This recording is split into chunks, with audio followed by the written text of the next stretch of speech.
বেশ পরিপাটি করে দলা পাকিয়ে মেয়েকে ডাক দিল লতা। কমলিকা, এদিকে আয় মা। কি হয়েছে?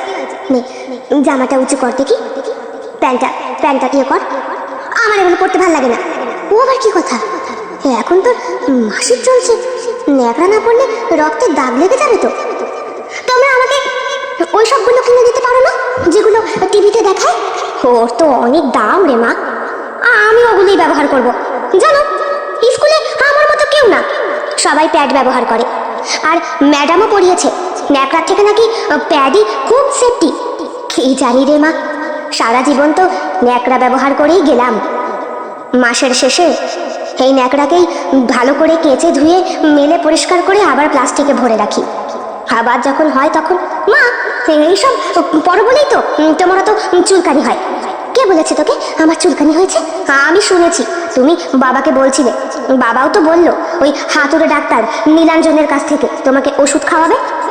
আমাকে প্যাড কিনে দাও, না হলে রক্তে ভেসে যাক। মা আর মেয়ের তর্কাতর্কির মাঝখানে হঠাৎ করে ঘরের ভেতরে প্রবেশ করে কমল। বেলা গড়িয়ে প্রায় 2টো বাজে। আজকে শনিবার, কমলিকার মাসিক হওয়ার জন্য সে স্কুলে যায়নি। ঘরমাক্ত শরীরে গামছাটা গলা থেকে খুলে মাথার ঘাম মুছতে মুছতে ঘরে প্রবেশ করছে কমল। গলা খাকারি দিয়ে বলে, কি ব্যাপার, ঢুকতেই মা মেয়ের অশান্তি? দেখো না, মাসিক হয়েছে, দেখো, যার জন্য স্কুল গেল না, ন্যাকড়া পড়াচ্ছি, পড়বে না। কমল বলে, তোমার কি বুদ্ধি শুদ্ধি বলে কিছু হবে না লতা? আমি ওর বাপ, বাপের সামনে মেয়ের এসব কথা বলছো? এইসব কোনো লজ্জা নয় বাবা। আর শোনো, আমাকে প্যাড কিনে দেবা, সব থেকে দামিটা। আমার স্কুলের বান্ধবীরা ওই প্যাড ইউজ করে। তাছাড়া স্কুলেও বলেছে ওগুলো খুব সেফটি। আর বাইরে পড়াশোনা করতে গেলে, মিশতে গেলে ওই ন্যাকড়াতে আমার রক্তের দাগ লেগে যায় প্যান্টের মধ্যে, পরে আমাকে বিরক্তের মধ্যে পড়তে হয়। কমল তাকিয়ে থাকে লতার মুখের দিকে।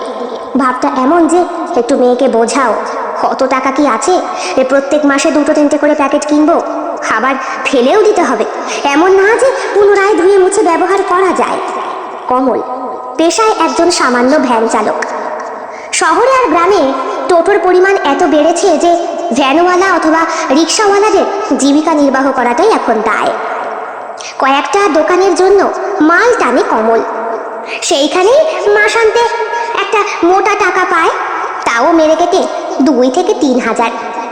এছাড়া প্রতিদিন প্যাসেঞ্জার টেনে কতই বা আয় করতে পারে। কমলের বয়স 38 থেকে 40-এর কাছাকাছি। বিয়ে করেছিল একদম বাচ্চা বয়সে। এই বয়স যখন 21 বছর, আর বছর ঘুরতেই জন্ম নিয়েছিল কমলিকা। স্ত্রী লতার বয়স তখন ছিল সবে 17। লতা এখনো রূপবতী, ইচ্ছে করলে আরও একবার বিয়ে দেওয়া যায়।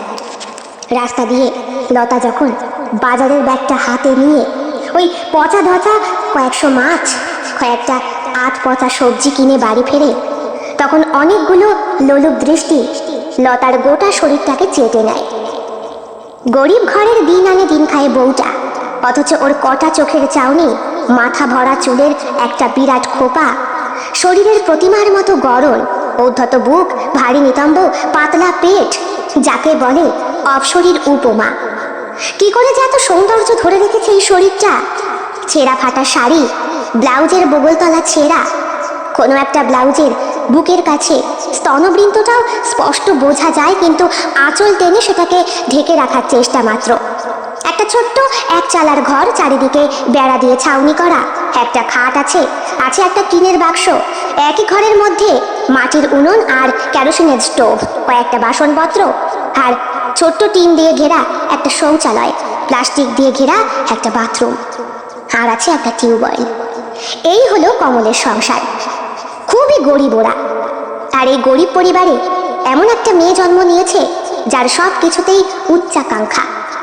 কমল খুব একটা পড়াশোনা করতে পারেনি, আর স্ত্রী ক্লাস 3 পর্যন্ত পাস। মেয়েকে নিয়ে ওদের অনেক আশা। মেয়েকে নামি স্কুলে পড়াচ্ছে, এই তো মাধ্যমিক দেবে সে। মেয়েটিও পড়াশোনায় বেশ ভালো। ছোটবেলা থেকে কমলিকা স্বপ্ন দেখে মডেল হওয়ার। হতেই পারে, কারণ কমলিকা পেয়েছে তার মায়ের রূপ।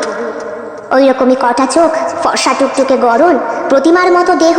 আর একটু একটু করে তো এখন ওর বুক ভারী হচ্ছে, নিতম্ব ভারী হচ্ছে, মাংসের তাল জমা হয়েছে শরীরের এদিক ওদিক। কমলিকার সঙ্গে প্রায় ওর মায়ের এইসব বিষয় নিয়ে খুঁটিনাটি ঝগড়া বাঁধতেই থাকে। মা প্রত্যেক দিন রান্না করে উঠতে পারেন না, 10-5টা বাড়িতে কাজ করেন, সব টাকা মিলিয়ে মাসান্তে স্বামী স্ত্রী যখন গুনতে বসেন তখন মাথায় হাত দিতে হয়। কিন্তু মেয়ে বড় হচ্ছে, তার ইচ্ছে পূরণ করার জন্যে এখন অনেক কিছু করতে হবে স্বামী স্ত্রীকে, সেটা কমল খুব ভালো করেই জানে। প্রতি মাসে মাসিক হওয়ার পরে এই এক অশান্তির সূচনা হয়। মেয়ে চায় দামি প্যাড ব্যবহার করতে, কারণ তার বান্ধবীরা সেগুলো ব্যবহার করে। বোঝে না একটা প্যাডের কত টাকা দাম, সেই প্যাডটাকে ধুয়ে যে ব্যবহার করা যায় না, এই সহজ বাংলাটা কমলিকা বুঝতে চায় না। বেশি বেশি করলেই বলে, আমাকে জন্ম দিতে কি আমি তোমাদের বলেছিলাম? একদিন রাগ করে কমল বলেছিল, তোর কিন্তু বড্ড মুখে মুখে তর্ক বেড়েছে। ঠাটি এমন একটা চর, হ্যাঁ আমাকে মেরেই ফেলো, জন্ম দেওয়ার সময় মনে হয়নি? তখনই তো গলা চিপে আমাকে মেরে ফেলতে পারতে। বাপ হয়েছ, আমার কোন ইচ্ছেটা পূরণ করো, হ্যাঁ কোন ইচ্ছেটা? সবাই সবাই স্কুলে কত দামি দামি খাবার নিয়ে যায়, পিৎজা, প্যাটিস, বার্গার, আর আমাকে 2টো শুকনো রুটি আর একটুখানি গুড়। বলো মানুষে খায়, মানুষে খায়? অবাক হয়ে তাকিয়ে থাকে কমল। ছোটবেলা থেকে যতটুকু পেরেছে না চাইতেই মেয়েকে সবকিছু এনে দিয়েছে, নিজেরা না খেয়ে ওকে মাংস ভাত মুখে তুলে দিয়েছে। আর লতা, সেও যে কটা বাড়িতে কাজ করে, প্রত্যেকটা বাড়ি থেকেই যা মাইনে পায় তার সবটাই স্বামীর হাতে দিয়ে বলে, দেখো না মাসান্তে যদি একটু মাংস টাংস। কিন্তু মেয়ে বোঝে না, এত গরিবের ঘরে এত উচ্চাকাঙ্ক্ষা মেয়ে জন্মগ্রহণ করতে নেই, করলেও দমিয়ে রাখতে হয়। কমল বারবার বলে, আমরা তো তোকে ঠিকমতো খাওয়াতে পড়াতে পারিনি, তা তুই ভালো করে পড়াশোনাটা কর না মা, করে একটু ভালো চাকরি বাকরি করে তোর ইচ্ছে। হ্যাঁ আমাকে তো জন্ম দিয়েছো ব্যবহার করার জন্যই না, এখন আমাকে দামি স্কুলে পড়াবা, তারপরে বড় হলে আমাকে বলবা যে হ্যাঁ চাকরি কর করে আমাদেরকে টান। কেন গো, কেন তোমাদেরকে টানবো? আমি কি বলেছিলাম আমাকে পৃথিবীতে নিয়ে এসো? কমল সেই দিন খুব আঘাত পেয়েছিল, আজকেও ঠিক একই অশান্তি। কমল বলল, ঠিক আছে এই মাসটা পরে নে, পরের মাসে দেখছি সব প্যাড ফ্যাড তোকেই টাকা দিয়ে দেবো, তুই বরং নিয়ে আসবি। আচ্ছা বাবা, তুমি অনলাইনে অর্ডার করতে পারো না? এখন তো কত কিছু হয় অনলাইন। বাবার জন্মে ছোট ফোনই চোখে দেখলাম না, তোকে এসব কে শেখায় বলতো? কে আবার শেখাবে? চামেলি বলেছে, চামেলির বাবা এখানকার এমএলএ, ওনার কত টাকা ইনকাম জানিস? তা তুমিও তো করতে পারো। দেখ মা, আমি সৎ পথে চলার লোক, অসৎ পথে আমি ইনকাম করে কিচ্ছু করতে পারবো না। বাবা তোমার এই জ্ঞান রাখো তো। অসৎ পথে? কিসের অসৎ পথ? টাকা যেখানে সেখানে সব কিছুই ঠিক আছে, তুমি পারবা না তাই বলো। মেয়ে মায়ের হাত থেকে কাপড়ের ন্যাকড়াটা নিয়ে গট গট করে বাথরুমের দিকে চলে যায়। হ্যাঁ মেয়েটা বড় হচ্ছে, সত্যি বড় হচ্ছে, এখন একটু ভাবনা চিন্তা করা অবশ্যই উচিত। সেই দিন সন্ধ্যেবেলায় দাদু দিদা এসে হাজির হয়। কমলিকাকে বলে, কদিন পর তো মাধ্যমিক, ভালো করে কিন্তু রেজাল্ট করা চাই দিদি ভাই, চল না কদিন একটু দাদু দিদার বাড়ি বেরিয়ে আসবি। হ্যাঁ কি করবো, সেখানে তো আমার কারেন্ট নেই, এই পচা গরমে আমি মরি তাই না? এরকম করে কথা বলতে নেই। আপনারা হঠাৎ এলেন? জিজ্ঞেস করে কমল। হ্যাঁ খুব দেখতে ইচ্ছে করছিল মেয়েটাকে তাই। কমল যথাসাধ্য চেষ্টা করে শ্বশুর শাশুড়িকে খাওয়ানোর, তাদের অবস্থাও কমলের মতোই, তবে কিছুটা হয়তো ভালো। লতার 3-3টে দাদা আছে, তারাই সংসারটা টানে। কপাল ভালো যে বৌদিগুলো খোঁজ খবর নেয় লতার। লতার বাবারও আর্থিক অবস্থা খারাপ থাকার জন্যে পড়াশোনা ভাই বোনগুলোকে সেই রকম ভাবে করাতে পারেননি।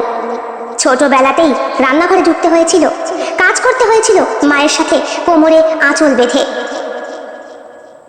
রাত্রেবেলা শুয়ে রয়েছে কমল আর লতা। সন্ধে সন্ধে বেরিয়ে গিয়েছে নাতনিকে নিয়ে দাদু আর দিদা। মামার বাড়িতে বেশ কদিন জমিয়ে মজা করা যাবে।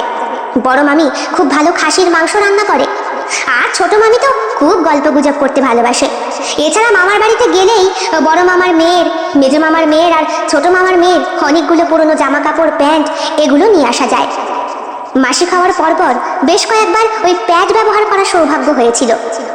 সেই থেকেই মাথার মধ্যে জেদ চেপে বসেছে, এরা যখন পারে আমি কেন পারবো না?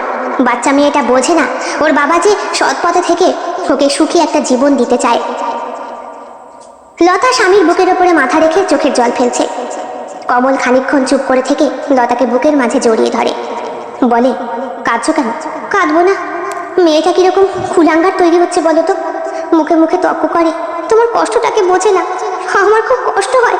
ওকে জানে না ওর বাবা মা কত কষ্ট করে ওকে পড়াশোনা করাচ্ছে। স্কুলের প্রত্যেক মাসে 550 টাকা করে ফিস লাগে, বছরে ভর্তির সময় 7,000 টাকা, মাধ্যমিক দেবে বলে আরো কত নিল। এসব কোথা থেকে হয়? কই, ওকে তো আমরা কখনো বলি না। তাহলে ও কেন? কেঁদো না, চোখের জলটা মোছো, কেঁদো না। একটা ঘরের মধ্যেই 3 জনে থাকতে গেলে স্বামী স্ত্রীর মধ্যেও হয়তো শারীরিক দূরত্ব তৈরি হয়, কিন্তু আজকে মেয়ে বাড়িতে নেই, সেই জন্যে 2 জন কাছাকাছি আসে। অনেক দিন পর মাথা থেকে কিছুটা টেনশন দূর করার জন্যও বোধহয় সহবাস করা অত্যন্ত প্রয়োজন। কমল ঘেমে নিয়ে স্নান করেছে, তার সঙ্গে লতাও। বেড়ার ঘরে হাওয়া ঢোকে না ঠিকঠাক। কাপড় ঠিক করে সায়াটা পরে লতা বলে, সবই তো বুঝতে পারছো, কি করবে এখন বলো? শোনো, আজকে ভ্যান চালিয়ে যখন আসছি তখন এক অফিসারের সাথে কথাবার্তা হলো, বুঝলে, ওই বাচ্চার পড়াশোনার বিষয়ে টাকা পয়সা জমানো নিয়ে। তা সেখানে উনি একটা আমাকে হিসাব দেখালেন, কিন্তু আমার একার সিদ্ধান্তে তো হবে না। তুমি যদি, আমি আবার কি করব, মুখ্য সূক্ষ্ম মেয়ে মানুষ, আমি ওসবের কি বুঝি? আমি বুঝেছি, বুঝলে তো, বছর গেলে অন্তত 25,000 টাকা। 25,000? ও বাবা, বছরে বছরে। এই ধরো, যদি আমরা দিনে একবার করে খাই, সকালবেলা একটু চা মুড়ি খেয়ে, দুপুরটা কোনো রকম ঠাসি মেরে, তুমি না হয় সামান্য 2টো মুড়ি খেলে, আর তুমি, আমি বাইরে চা বিস্কুট খেলাম, আর দুপুরে আর বাড়ি আসবো না, ওই ভাত মেয়েকে খাওয়াবা, আর পরিমাণে একটু কম লাগবে। এই করে যদি মাসে অন্তত 2 থেকে 2,500 টাকা গোছাতে পারি, তাহলে 12 মাসে 24,000, আর 1,000 ঠিক হয়ে যাবে। তারপরে তুমিও তো বাবুদের বাড়ি থেকে মাইনে পাও, মাইনে যা পাই মাসের শেষে তো 500-600 টাকাও হাতে থাকে না যে মেয়েটাকে ভালো মন্দ খাওয়াবো। কিন্তু এবার করতে হবে দাদা, এবার করতে হবে। মেয়ে বড় হচ্ছে, মেয়ে আবার মডেল হওয়ার শখ, বুঝতে পারছো না? তা আমার মেয়ে গরিব বাপের ঘরে জন্মেছে বলে কি ওর ইচ্ছে পূরণ হবে না? বলে কমল কেঁদে ফেলে। স্বামীর চোখে জল দেখে লতার চোখেও ঝরঝর করে জলের বন্যা নামে। কথা বলবে কি, কথা যেন গলায় খাবারের মতো আটকে যাচ্ছে 2 জনের। খানিকক্ষণ পর কমল বলে, তবে কি বলো তো, বছরে 25,000 টাকা করে টানতে হবে। এই ধরো বছর 10 যদি। তোমার কাশিটা বড্ড বেড়েছে, আগে ডাক্তার দেখিয়ে ওষুধটা খেলে হতো না? আরে ও কিছু না, এই ঠান্ডা গরমের জন্য। না না, এই কাশি তো আজকের থেকে না, প্রায় 6-7 মাস হয়ে গেল। শোনো বলি, তুমি আগে আমার কথা শোনো, আমাদের শরীরের চিন্তা পরে হবে খন, আগে মেয়েটার ভবিষ্যতের কথা বলি। ওই 25,000 করে বছরে জমালে যদি একটাও অন্তত দিতে পারি, তাহলে বলেছে প্রিমিয়ামটা বাকি ওরাই টেনে নেবে। মানে কোনো রকম ভাবে যদি আমার মৃত্যু হয়, ওসব কথা তুমি বলো না, বলে লতা। কমলকে থামিয়ে দিয়ে বলে, তুমি আমার পুরো কথাটা আগে শোনো লতা, তারপরে কথা বলো।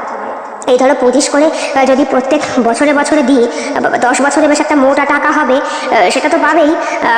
এইবার যদি কয়েকটা প্রিমিয়াম টানার পরে আমার যদি মৃত্যু হয়, তাহলেও মেয়ের পড়াশোনা বন্ধ হবে না, ওটা ওই অফিস থেকেই টেনে নেবে। আর আমার মৃত্যুর জন্য একটা বেশ মোটা অঙ্কের টাকা। তার মানে তুমি বলতে চাইছো বেঁচে থেকে না হয় মরে গিয়ে? তাছাড়া আর কি করবো বলো? মেয়ে এখন যা বাই ধরছে, তাতে উচ্চ মাধ্যমিক পাশ করার পরই মডেল হবে। আমি ওই ভদ্রলোক দাদার সাথে কথা বলেছি, ওনার ফোন নাম্বারটা নিয়ে এসেছি, উনি বলেছেন ওনার সঙ্গে যোগাযোগ করতে। তাছাড়া তুমি যেই উকিল বাবুর বাড়িতে কাজ করতে যাও, সেইখানে গিয়ে ও কথা আর বলো না।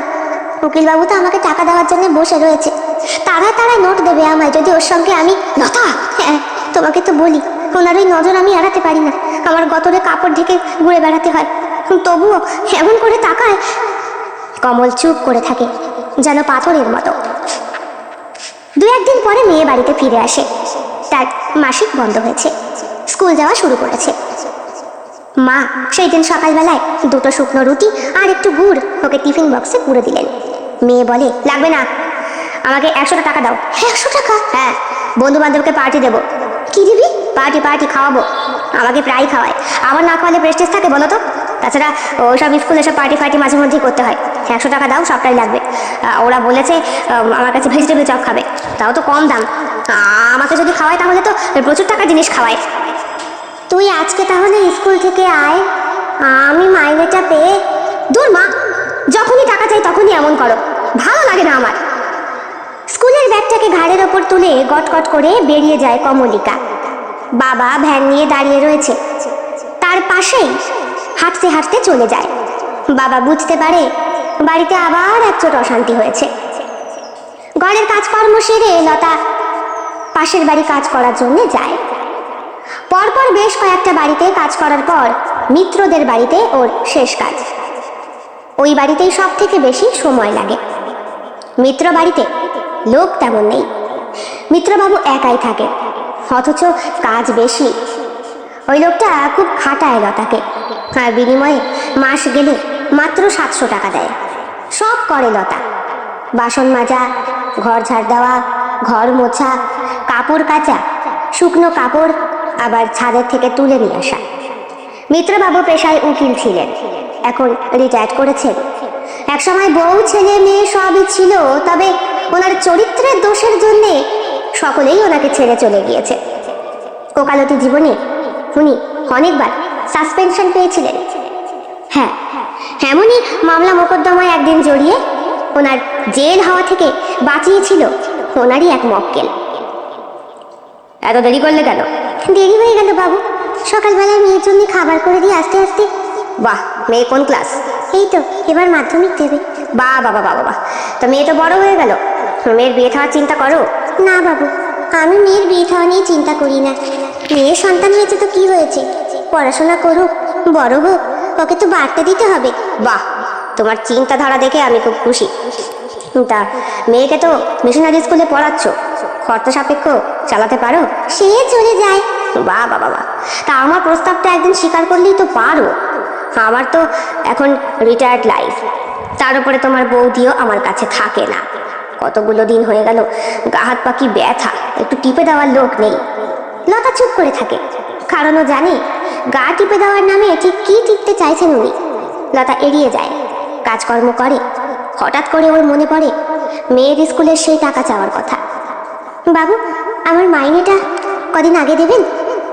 কদিন আগে বলতে তো এখনো প্রায় দিন 15 বাকি। এই তো সবে কদিন আগেই মাইনে হলো। আসলে বাবু টাকার খুব দরকার, মেয়েটা 100টা টাকা চেয়েছে, বলেছে ওর স্কুলের বন্ধুদের খাওয়াবে। বাহ, সে তো ভালো কথা, কিন্তু বাবু টাকা পাবো কোথায়? যদি আপনি মাইনেটা একটু আগে আগে দেন।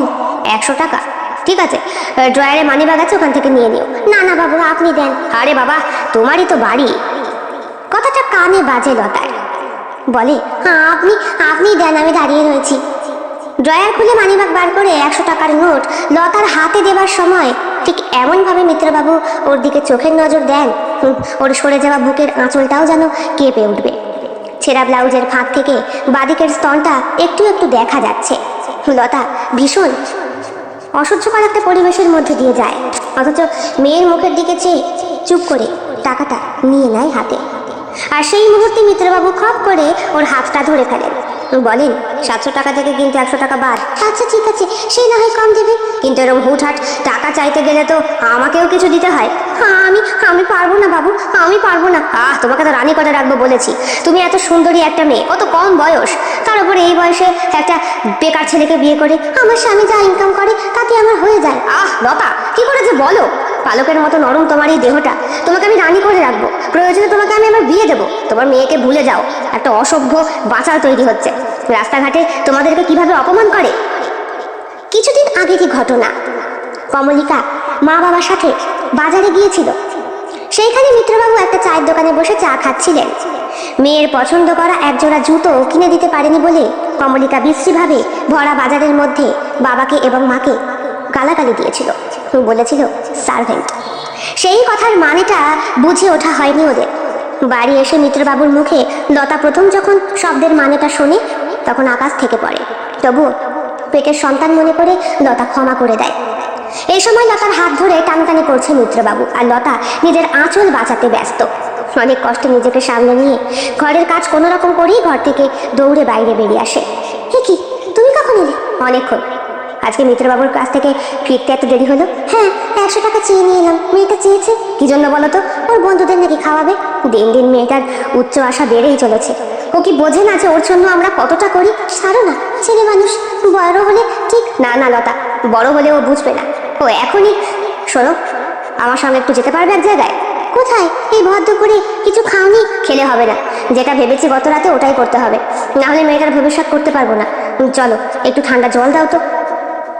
রোগা হয়ে যাওয়া দেহেতে এতটুকু বল নেই। লতারও পেটে ভাত পড়ে না, তবুও ওর দেহটা যেন বাঁধ মানে না। স্বামীর বুকের পাঁজর দেখা যাচ্ছে, পরনের গেঞ্জিটা ছেঁড়া, লুঙ্গিটা গুটিয়ে শুটিয়ে কায়দা করে পরা প্যান্টের মতো। বলে, এইরকম পোশাক পরেই যাবা? হ্যাঁ, গরিবের আবার। চলো আমার গামছাটা দাও দেখি, তুমি ভ্যানে বসো, আমি চালাচ্ছি। এই ঠাটা পোড়া রোদে কতদিন বলেছি ফুটপাত থেকে একটা ছাতা হাস আনে। ভ্যানে করে দুইজন গিয়ে পৌঁছায় সেই বাবুর বাড়ি, যিনি কদিন আগেই যাতায়াত করেছিল কমলের রিক্সাতে। ভ্যান রিক্সা থেকে নেমে কমল বলে, একটু হাঁক মেরে দেখি। ভর দুপুরবেলা এলে খারাপ ভাববে না? আরে কিচ্ছু খারাপ ভাববে না, চলো। ও বাবু, বাবু, ও বাবু, কে রে? আরে কমল, কি ব্যাপার? বাবু, ওই সেই দিনের কি একটা কথা। ও পলিসি করবে? এসো এসো, ভেতরে এসো। সাগ্নিক, আমাদেরকে ভেতরে আসতে বল। ছেলেটা বেশ ভালো, ভদ্র সভ্য। হ্যাঁ, ভ্যান চালক বলে এতটুকু অহংকার দেখালো না কিন্তু সাগ্নিক। মানুষ দুটোকে ঘরের ভেতর ঢুকাতে বলল, ঢুকালো। বারান্দার ফ্যান চালিয়ে দিল, সোফা সেটে বসতে বলল, আর ঘর থেকে কাকে যেন একটা বলে ঠান্ডা পানীয় এনে দিল। আমার ছেলে সাগ্নিক, আবার স্ত্রী মারা গেছে বছর দুয়েক হলো, বাপ বেটার সংসার, আর একটা কাজের লোক রয়েছে। আরে খাও খাও, শরবতটা খাও। একদম পাতলা কাঁচের গ্লাসগুলো হাতে নিলে ওজনে ভারী বোঝাই যায় না। একেবারে ঠুনকো কাঁচের গ্লাস, তার মধ্যে টকটকে তরল একটা পানীয়, বেশ হলুদ রঙের। এক ঢোক খেয়েই চিৎকার করে ওঠে কমল, আরে এ তো আমের স্বাদ। চেঁচাচ্ছ কেন? চেঁচানোটা যে বেমানান সেটা স্ত্রী বুঝিয়ে দেয়। বলো কি ব্যাপার? সাগ্নিকও পাশে বসে রয়েছে।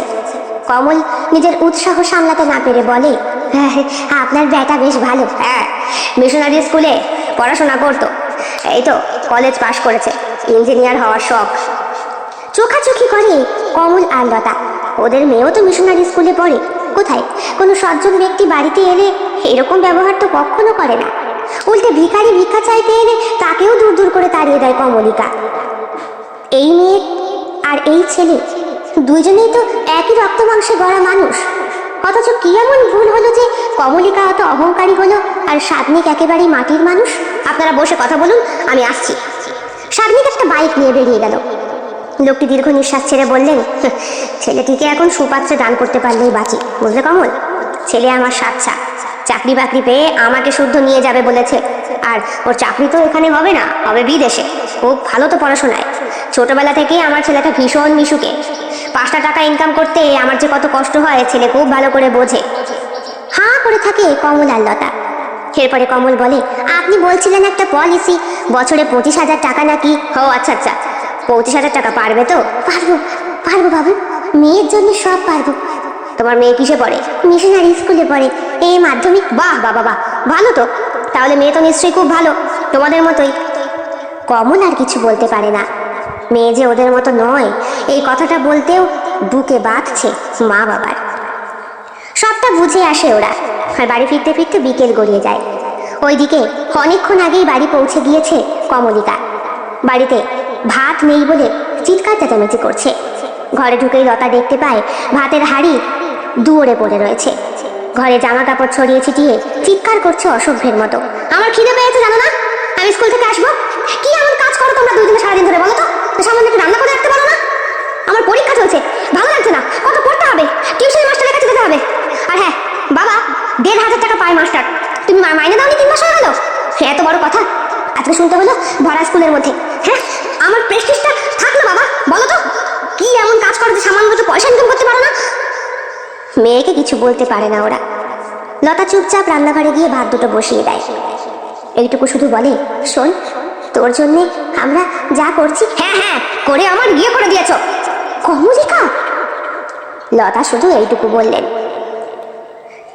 হঠাৎ করে রাত্রেবেলা কমলিকা জানায়, আমি দাদুর বাড়ি যাব। এই তো ঘুরে এলি? না, বাবা আমাকে পৌঁছে দিয়ে এসো। তোমাদের এই এখানে থাকতে আমার ভালো লাগে না, আমি ওইখান থেকেই স্কুল যাতায়াত করবো।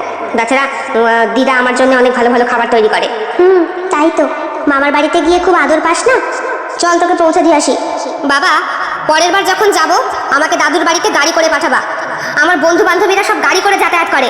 ওরে মা, তোর বন্ধু বান্ধবীরা তো সব এমএলএ এমপি ছেলে মেয়ে, তোর বাবা কি আর কি কাজ করে বলো তো সারাদিন ধরে? হ্যাঁ, সারাদিন তো ভ্যান চালাও, কমল রাজি হয়ে যায়। লতা বুঝতে পারে কারণটা কি। মেয়েকে বাড়ি পৌঁছে দিয়ে এসে ওরা পেপার পত্রগুলো নিয়ে বসে। লিখতে কলম ভাঙা কমলের অবস্থা সত্যিই করুণ। সবকিছু ফিল আপ করে দিয়েছেন ওই লোকটি, শুধু বলেছেন টাকাটার জোগাড় করতে পারবে তো? বছরে 25,000, বুঝতেই পারছো। হ্যাঁ হ্যাঁ পারবো বাবু। স্ত্রীর দিকে তাকায় কমল। লতা ওর চোখের চাউনি বোঝে। মেয়েটাকে আজকে বাড়িতে রাখা হয়নি, এই সুযোগটা তো কাজে লাগানো খুব দরকার। লতা জড়িয়ে ধরে কমলকে। ওর শীর্ণ বুকের মাঝে টপ টপ করে জলের ফোঁটা দুর্গন্ধ গেঞ্জিটাকে ভিজিয়ে দিচ্ছে। কমল বলে, মেয়েটার জন্য এটুকু তো করতেই হবে লতা। আমরা না মা বাবা হয়েছি? আমাদের তো সারা জীবনই আমাদের মেয়েকে ভালো রাখার জন্যে কর্তব্য করে যেতেই হবে না? ওই কি যেন একটা কথা বলে না সবাই, স্যাক্রিফাইস, ওইটা। আমি পারবো না, আমি পারবো না। করতেই হবে লতা, করতেই হবে। মিত্রবাবুর বাড়িতে যাও, গিয়ে ওনার পায়ে ধরে 25,000 টাকা ভিক্ষা চাও। এই মুহূর্তে আমি টাকা কোথা থেকে জোগাড় করব? এবার ওই ওই মিত্রবাবুর টাকাটা নিয়ে এসে, কিন্তু মিত্রবাবু কি আমাকে এমনি এমনি টাকা দেবে? আমি তো জানি তো, মেয়ে আমাদের কথায় কথায় বলে না সৎ পথে থেকে কিছু নাকি করা যায় না। তাহলে অসৎ পথেই না হয় ওর জন্যে তুমি পারবে? তোমার বউকে অন্য লোকের সাথে? পারবো না লতা, আমি পারবো না বলে কমল জড়িয়ে ধরে লতাকে বুকের মাঝে। দুইজনে অঝরে কেঁদে চলেছে। আর ওদের কান্নার প্রকৃততম সাক্ষী রইল বোধহয় প্রকৃতি। সেও কাঁদছে বৃষ্টির ফোঁটার দ্বারা। বজ্র বিদ্যুৎ সহ বৃষ্টিপাতের মধ্যেই গা ভিজে করে মিত্রবাবুর বাড়ির সামনে গিয়ে দাঁড়ায় লতা। ওরা একটা কঠিন সিদ্ধান্ত নিয়েছে জীবনের। মেয়েকে পরিপূর্ণ করে দিয়ে যাওয়ার জন্য নিজেরা শেষ হতেও রাজি। তবুও সন্তানের থেকে কর্তব্য করে যেতেই হবে, জন্ম যখন দিয়েছে। তো রাতে আবার কে এলো? যাই। আরে লতা সুন্দরী, এত রাতে?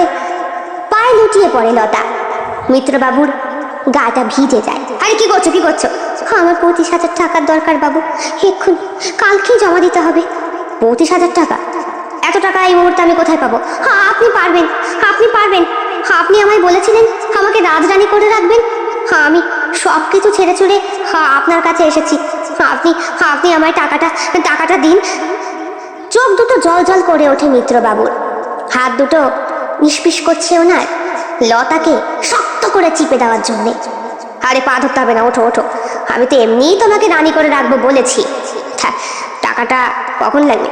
এখন না কালকে? যদি এখন দেন তো এখন, না হলে? আরে এখন তো বৃষ্টি হচ্ছে, টাকাটা তো ভিজে যাবে, কালকে বরং নিও। সঙ্গে সঙ্গে লতার মাথায় খেলে যায়, কালকে তো হবে না, কারণ কালকে টাকাটা জমা দিতে হবে ওই ভদ্রলোকের কাছে।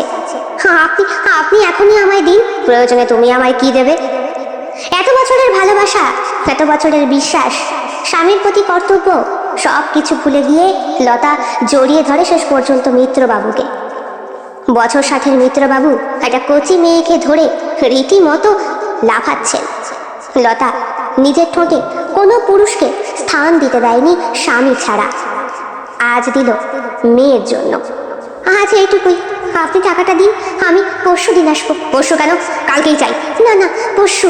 ঠিক আছে, এতদিন যখন ওয়েট করিয়েছ, একটু দাঁড়াও। আলমারি খুলে 25,000 টাকা বার করে দিলেন মিত্রবাবু। বললেন, আরো লাগবে? না, তবে আমি কিন্তু আপনার রাজরানী। আরে বাবা হ্যাঁ, পথের কাটা তো হবে কমল, তাকে সরিয়ে ফেলতে আমার 2 দিনও সময় লাগবে না। ঠিক যেরকম বলেছো সেই রকমই হবে। পরশুদিন কমল যখন ভ্যান নিয়ে বেরোবে, তখন 4 চাকা একটা লরি ওকে পিষে দিয়ে যাবে, এই তো। লতার বুকটা ফেটে যাচ্ছে। পলিসির নিয়ম অনুযায়ী যদি একটা জিনিস জমা দেওয়া হয় একবার, তাহলে মেয়ের পড়াশোনার জন্য সবটাই ওই কোম্পানি দায়িত্ব নেবে, আর জমা দিতে হবে না প্রিমিয়াম। যদি জমা দেওয়ার একদিনের মধ্যেও সেই ব্যক্তি বা বাবা মৃত হয়, তার মরার পরেও কিছু একটা টাকা লতা পাবে। তবে লতা সেই টাকা গ্রহণ করবে না। বিশেষ করে অ্যাক্সিডেন্টলি মরণ যেগুলো, কমলকে ঠিক অ্যাক্সিডেন্ট করেই তো মরতে হবে। তাহলে 25,000 টাকার বেনিফিট হিসাবে লতাও একটা অঙ্ক পাবে। সেই অঙ্কটা আবার মেয়ের নামে ফিক্সড হবে। আর মেয়ে তো 18 বছরের পরে নির্দিষ্ট একটা টাকা পাবেই পাবে। নিয়মটা বুঝতে খুব কষ্ট হলেও সমীকরণটা করতে এতটুকু অসুবিধে হলো না লতার আর কমলের। কিছুক্ষণ আগেই কমল এই কঠিন সিদ্ধান্তটা নিয়েছে। শোনো লতা, সারা জীবন দিয়েও এত টাকা রোজগার করতে পারবো কিনা সন্দেহ। লোকে এখন আর ভ্যানে চলে না। তার উপরে মাস গেলে 3,000 টাকা থোক মাসোহারা আমি পাই মুদি দোকান থেকে। তাতে কি আর সংসার চলে? মেয়ে বড় হচ্ছে, মডেল হবে, ওর প্রচুর টাকার দরকার। একটা প্রিমিয়াম জমা দিলেই নাকি বাদবাকিগুলো কোম্পানি টানে। তুমিও আমি মরে গেলে আমি অ্যাক্সিডেন্টলি মরবো, না হলে আবার পাবে না। স্বাভাবিক মৃত্যুতে এরা টাকা দেয় না। আমি তোমার জীবন নিয়ে টাকা নিতে পারবো না গো। বেঁচে থেকেই বা কি হবে লতা? কি হবে? কি করতে পারলাম? এত বড় হলো মেয়েটা, এখনো পর্যন্ত ওর নামে কিচ্ছু গোছাতে পারিনি।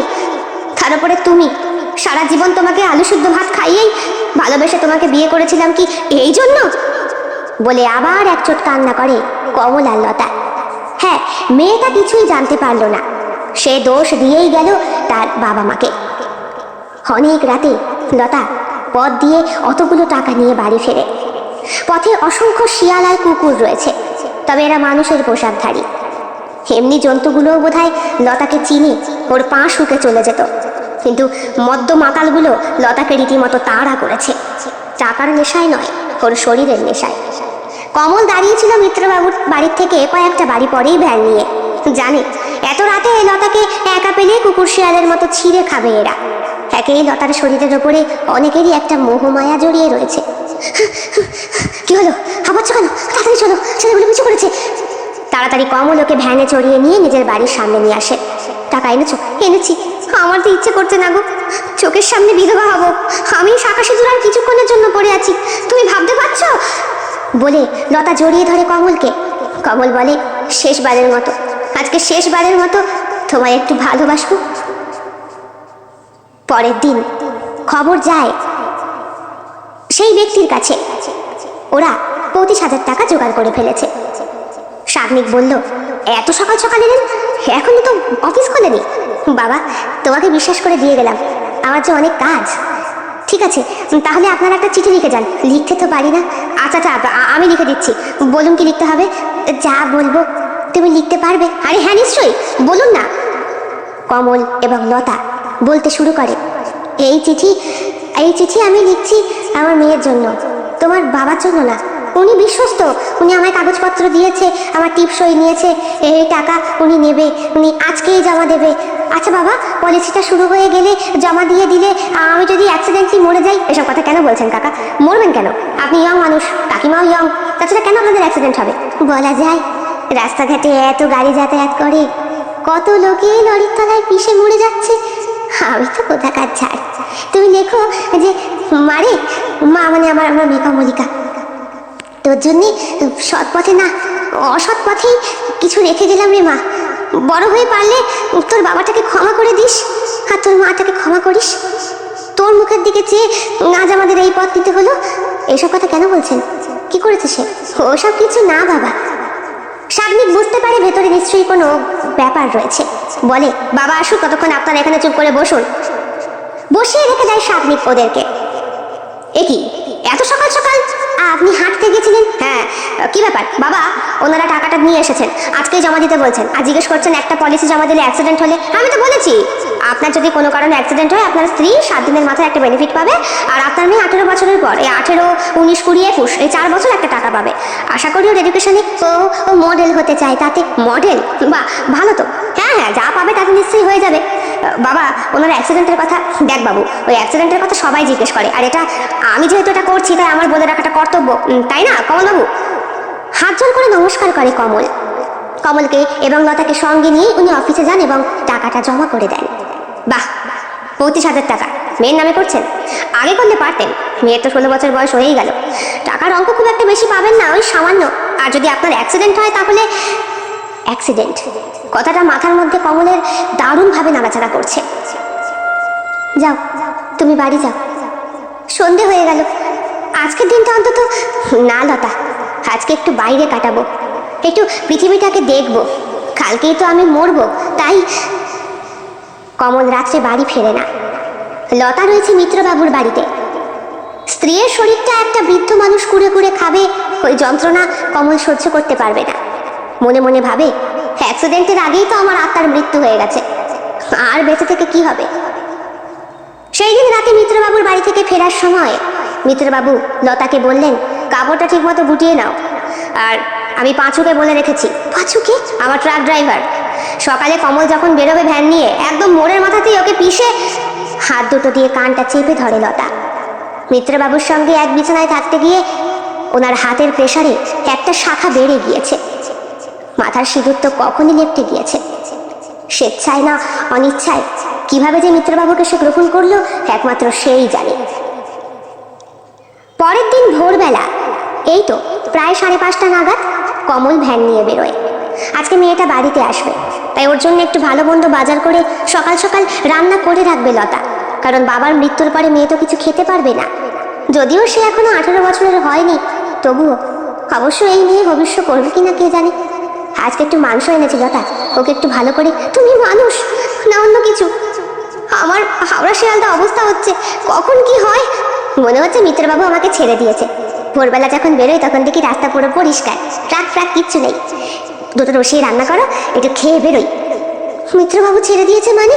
ওনার তো অঢেল টাকা, ও মনে হয় দান হিসাবে। লতা জানে দান না ছাতা, এই দুনিয়াতে 1 টাকাও কেউ এমনি এমনি দেয় না। লতা চোখের জল দিয়ে রান্না করে এবং সেই রান্না করা মাংস ভাত শেষবারের মতো খেয়ে কমল লতাকে বিদায় দিয়ে বেরোয়। লতার হৃদস্পন্দন বাড়ছে, কখন খবরটা আসে। এদিকে মিত্রবাবুর বাড়িতে ওর ডাক পড়েছে, সেইখানেও যেতে হবে। মিত্রবাবু আবার তৈরি ওকে আরেকবার ভক্ষণের জন্য। বললেন, এবার কিন্তু আর প্রোটেকশন নিয়ে নয়, অ্যাক্সিডেন্টলি কিছু হলে সেই দায়িত্ব কিন্তু তোমার। আমি বলছি, এখানে আমার সাথে থাকো, ওদিকে তোমার বরটাকে লরিতে এসে পিষবে, সহ্য করতে পারবে কি? ও আগে মরুক, তারপর তো তোমায় বিয়ে করবো, রাজরানী করবো। আর তোমার মেয়েটা কোথায় থাকবে? মিতদা, মিতদা, লতা বৌদি আছে? লতা কাপড়টা গুটিয়ে নিয়ে ধচমচিয়ে বিছানায় উঠে বসে এবং ওরম অর্ধ উলঙ্গ অবস্থাতেই ব্যালকনিতে চলে আসে। পাড়ার ছেলে মতি লতাকে দেখে অবাক। ছি বৌদি, ছি, রাস্তাতে কমলদা মরে পড়ে রয়েছে আর তুমি এখানে? ছি! কমল মারা গেছে, একটা ট্রাক ওকে পিষে দিয়ে গেছে, বডি কাচিয়ে তুলতে হবে। কমলিকার কাছে খবর পৌঁছে গেছে, দাদু দিদা মামা সবাই এসেছে, কেবল আসেনি একমাত্র লতা। সে তখনও রয়েছে মিত্রবাবুর বাড়িতে, অর্ধ উলঙ্গ শাড়ি, সিঁদুর ল্যাপটানো, বা হাতের শাখা বেড়ে গিয়েছে, ডান হাতেরটা সে নিজেই খুলে ফেলেছে। স্বপ্ন পূরণ হলে কেমন লাগে? ভীষণ ভালো লাগে। আজকে স্বপ্ন পূরণের দিন। আজ আমাদের রিয়ালিটি শোতে হাজির হচ্ছে প্রখ্যাত মডেল, বর্তমান জেনারেশনের 1 নম্বর উত্তরাধিকারী কেকা। সবাই ক্লাপিং করো কেকার জন্যে। সুন্দর পোশাক পরে একটি মেয়ে স্টেজে এসে হাজির হয়েছে। হ্যাঁ, শরীরে তার মায়ের গড়ন, মাথার চুল থেকে পায়ের নখ পর্যন্ত, গায়ের রং টকটকে ফর্সা, শরীরে অত্যাধিক যত্নের দরুন ফুলে ফেপে উঠেছে দেহবল্লরী। সে একা নয়, অসংখ্য মেয়েরা দাঁড়িয়ে রয়েছে। আজকে বিশ্ব সুন্দরী প্রতিযোগিতা হবে। আপাতত এই শহরে 1 নম্বর মডেল উত্তরাধিকারী সূত্রে পেয়ে গিয়েছে কেকা। হ্যাঁ, তার জন্মগত সূত্রে পাওয়া নয়, তার পরিশ্রমের ফল এবং তার দৈহিক সৌন্দর্য আর শিক্ষাগত যোগ্যতায়। বিচারকের সিংহাসনে বসে রয়েছেন 3 জন ব্যক্তি। একজন পেশায় উচ্চপদস্থ অফিসার এই মডেলদের র্যাঙ্কে, আর একজন রয়েছেন যিনি শিক্ষাগত যোগ্যতা থেকে এই শহরে সব থেকে বেশি স্বনামধন্য, আর একজন রয়েছে প্রডিউসার, যিনি তার পরবর্তী ফিল্ম কাজের জন্য এইখান থেকে নায়িকা চুজ করবেন। মোটামুটি যে জিতবে সে নগদ 3 কোটি টাকা পাবে। তার সঙ্গে সঙ্গে সই করবে সেই পেপারে, যেখানে লিগালি লেখা থাকবে, আগামী 5 বছর বা 3 বছরের জন্য আমার ফিল্মের নায়িকা হিসাবে তুমি নির্বাচিত হলে অন্য কোনো প্রডিউসারের সঙ্গে তুমি কাজ করতে পারবে না। আর এই কোম্পানির বিভিন্ন পত্রপত্রিকায় ক্রিম থেকে শুরু করে টুথপেস্ট, এমনকি শেভিং ক্রিম, সব কিছুতে তোমার ফটো থাকবে। অনেকের মাঝখানে সকলকেই প্রশ্ন করা হচ্ছে। কেকাকে প্রশ্ন করলেন বিচারক মহাশয়, মিস্টার এস চৌধুরী, আপনার পুরো নাম কি? আমার পুরো নাম কেকা? না, প্রত্যেকেরই একটা পুরো নাম আছে। যেমন আপনার পাশে দাঁড়িয়ে রয়েছে মধুরিমা, শর্টে মধু। তার পাশে রয়েছে অনুসুয়া, অনু, প্রিয়ঙ্গদা, প্রিয়ম। আপনি? দেখুন স্যার, আচ্ছা, আপনার সঙ্গে আপনার বাবা মা আসেনি? না, আমি একাই এসেছি। কাদেরকে এনেছেন এই শোতে? হ্যাঁ, এ নাকি শহরের মডেল উত্তরাধিকার সূত্রে? এর থেকে অনেক বেটার মডেল আছে, নিয়ে যান। যেখানে গার্জিয়ানের মূল্য নেই, সেখানে মানে সামান্য মা বাবাকে সব থেকে বেশি, যাদেরকে আমাদের প্রয়োজন ভালোবাসার গুরুত্ব দেওয়ার কর্তব্য, সে মা বাবাকে যে আনেনি তাকে। না না স্যার, আমার মা বাবা, আমার মা এসেছে। কোথায় সে? সিংহাসনের একদম কোণায় ছোট্ট একটা সিট ঘেঁষে দাঁড়িয়ে রয়েছেন সাদা শাড়ি পরা এক ভদ্র মহিলা। দেহে লাবণ্য নেই, শুকিয়ে ঝরে গিয়েছে। উনি আমার মা। আপনার মা রয়েছে দাঁড়িয়ে, আপনি বলছেন মা আসেনি? সরি স্যার, এই জন্য আপনাকে রিজেক্ট করতে পারি, আপনি জানেন। I am so sorry sir. এবার ফুল নামটা বলুন। কমলিকা দাস। কমলিকা দাস। আপনার এই মডেল হওয়ার পেছনে হাত কার? কারণ না, আমার নিজের, আমার ট্যালেন্ট, আমার পড়াশোনা, আমার শিক্ষাগত যোগ্যতা, সব কিছুতে আমি বাহ বাহ বাহ বাহ বাহ। বাবা মার ভূমিকাটা ভুলে গেলেন? বাবা মা? বাবা তো অ্যাক্সিডেন্টে মারা গিয়েছে। কি করেছে আমার জন্যে? আমার মা নষ্টা মেয়ে ছেলে, নিজের চরিত্রে কলঙ্ক লাগিয়ে আমার বাবা অ্যাক্সিডেন্ট হয়ে পড়ে থাকলো, আর মা কিনা চট। আমার যদি ক্ষমতা থাকতো না, উঠে গিয়ে পায়ের চটি খুলে তোমার গালটা লাল করে দিতাম। সরি স্যার, আপনি বিচারকের সিংহাসনে বসে আছেন বলে আমাকে এইভাবে অপমান করতে পারেন না। তুমি জানো তোমার মা বাবার তোমার পেছনে কতটা কম্প্রোমাইজ রয়েছে? কিচ্ছু না, কিচ্ছু না। আচ্ছা, তোমার 18 বছর বয়সের পরে পড়াশোনা কি করে চালালে তুমি? নগদ কতগুলো টাকা পেয়ে তুমি কি করে মডেলিং এর লাইনে গেলে? তোমার একটা দিনে ইচ্ছা হয়নি ব্যাপারটা জানার? হ্যাঁ, হঠাৎ করে লাইনের শেষ থেকে বিধবা মানুষটি ছুটে আসে সাগ্নিকের কাছে, ওর পায়ে লুটিয়ে বলে, বাবা বাবা ওকে। কাকিমা, আপনি আমাকে ভুলতে পারেন, আমি আপনাকে ভুলিনি। তুমি? আমি সাগ্নিক, চিনতে পারছেন? চোখ থেকে টপ টপ করে জল পড়ে লতার। সাগ্নিক মানুষটির ঘাড় ধরে তাকে স্টেজের ওপর তোলে। সারি সারি লোকজন বসে রয়েছে, বিরাট বড় স্টেজ, প্রচুর লাইট, আর তার মাঝখানে অসংখ্য সুন্দরীদের মধ্যে কমলিকাকেই টার্গেট করেছে সাগ্নিক। তোমার মা, পায়ে ধরে প্রণাম করো। তোমার মৃত বাবার উদ্দেশ্যে অন্তত একটু হলেও চোখের জলটা ফেলো। যা টাকা উনি তোমার জন্য রেখে গিয়েছিলেন, সেই টাকাটার জন্যই আজকে তুমি এইখানকার মাটিতে দাঁড়িয়ে রয়েছো কমলিকা। তোমার এই কেকা নামের পেছনে কমলিকা দাস নামটা তোমার মা বাবার থেকেই তোমার পাওয়া। এই পৃথিবী দেখা তোমার ভাগ্যে ছিল না। যদি তারা তোমাকে পৃথিবীর আলো না দেখাতো, যদি তোমার মা মনে করতো হ্যাঁ সে তোমাকে লালন পালন করার মতো আর্থিক অবস্থা রাখে না, তাহলে তোমাকে পেটের মধ্যেই মেরে ফেলতে পারতো। কিন্তু সে তোমায় জন্ম দিয়েছে। সে বুঝতে পেরেছে একটা সন্তান দরকার মা বাবা ডাক শোনার জন্য, একটা সন্তান দরকার বুড়ো বয়সে একটু কর্তব্যের জন্য, একটা সন্তান দরকার যে কিনা তার মা বাবাকে বুঝবে, তাদের কম্প্রোমাইজকে বুঝবে।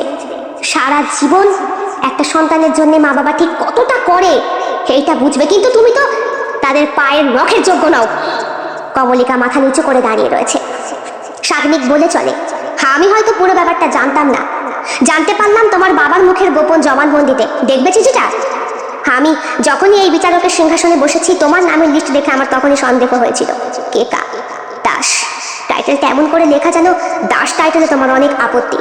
কমলিকা নামটা পুরো নেই, কিন্তু তোমার সার্টিফিকেট সবকিছুই আমার কাছে রয়েছে, সবকিছু।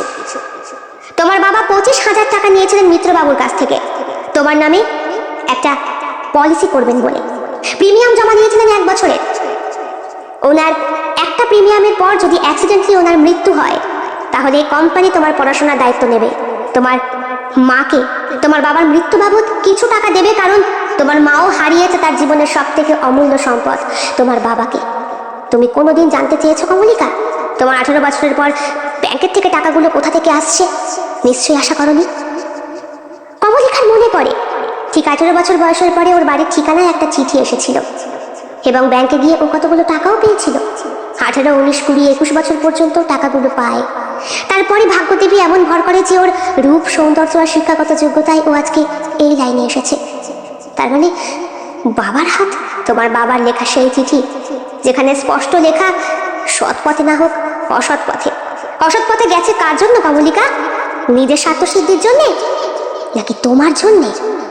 তুমি হয়তো প্রলুব্ধ করেছিলে বাবাকে, মাকে। জীবনে বেঁচে থাকতে গেলে অসৎ পথ অবলম্বন করতেই হয়, তাই করেছে তোমার বাবা। তোমার উচ্চাকাঙ্ক্ষা যাতে পূর্ণ হয় সেই জন্যে। কমলিকা পাথরের মূর্তির মতো দাঁড়িয়ে, এখানে উপস্থিত প্রত্যেকটা ব্যক্তির মুখে বাক্য বন্ধ হয়ে গিয়েছে। চোখ থেকে টপ টপ করে জল পড়ছে কমলিকার, পা গড়িয়ে মাটিতে। বাবার মৃত্যুর পরে মাকে সে কি না বলেছে, বেশ্যা বলেছে, মাগি বলেছে, আরো কত কি। মা কোনোদিন কর্ণপাত করেনি সেই সব কথা। মুখ বুঝে দাসবৃত্তি করেছে কমলিকার সাদা থানটা পরে। মিত্রবাবুর বাড়ি প্রত্যেকদিন রাতে গিয়েছে মিত্রবাবুর দেওয়া টাকা শোধ করতে। মিত্রবাবু মরে যাওয়ার পর ওনার ছেলে বউ এসে মাকে দূর দূর ছাই ছাই করে ঘর থেকে তাড়িয়ে দিয়েছে। তখনও কমলিকা মাকে বুকে জড়িয়ে ধরে জিজ্ঞেস করেনি, মা কেন এরকম হলো? আজকে কমলিকার সব আছে, অর্থ আছে, প্রতিপত্তি আছে, যশ আছে, ছোট্ট করে তার নাম হয়েছে কেকা। কিন্তু নামের মাঝখানে কমল আর লতা ওর জীবন থেকে হারিয়ে গেছে চিরদিনের জন্য। হ্যাঁ, ওর বাবা অসৎ পথেই গেছে ওর জন্যে।